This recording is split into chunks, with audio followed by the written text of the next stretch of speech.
Bir daha hamı salam verirəm. Rüfətdən sağlıq sənə. Sağ ol müəllim, çox Həm sağ də ol. bu sənətin sevənlərdən birisən, həm də bacarırsan. Allah Balada razı bir olsun. fokus göstərəcəm. Adi iplə yəni. Burada seri zad yoxdur. Hamımız bilirik ki, yəni bir dənə ipimizi neçə dənə ucluq olur? İki dənə. İki dənə. Yəni adidə ip, yəni burada maqnit, zat heç bir söhbət ola bilməz.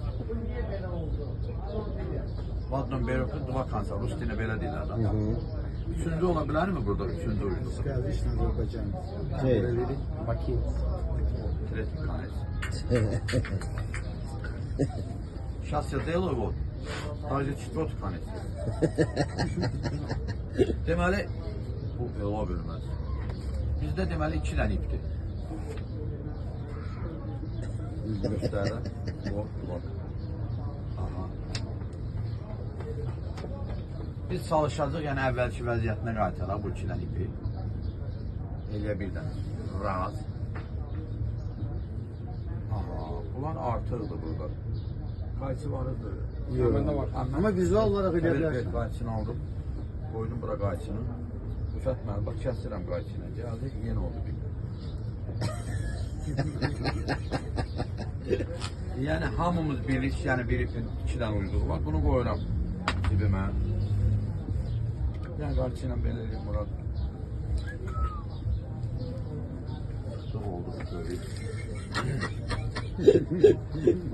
Bu bütün Müəllim, ipə müəllim adi lazım. bir düyün vurur. Bax, bir dənə belə sadə düyün vurmaq da olur. Vay.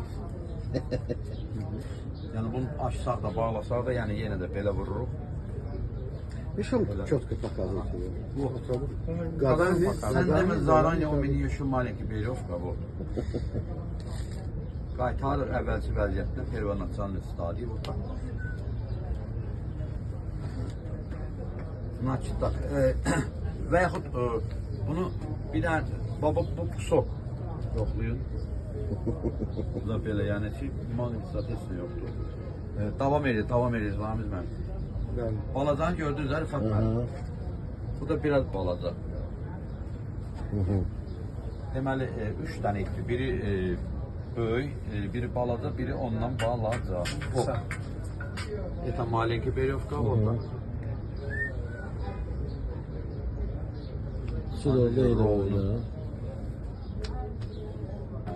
Neyini По одному söyle? я буду показывать. Вот, раз, два, три.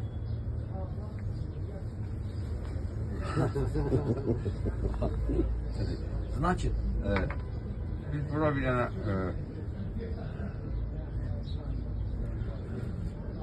uzel, iki dənə ip. Это третий, вот. Вот так. Üç ip. Şimdi çalışacaq bu üç ipdən. Buna bir paduy.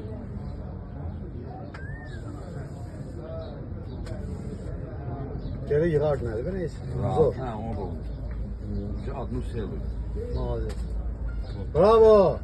Eyvallah müəllim, eyvallah. Süper, süper, Bravo, süper. bravo.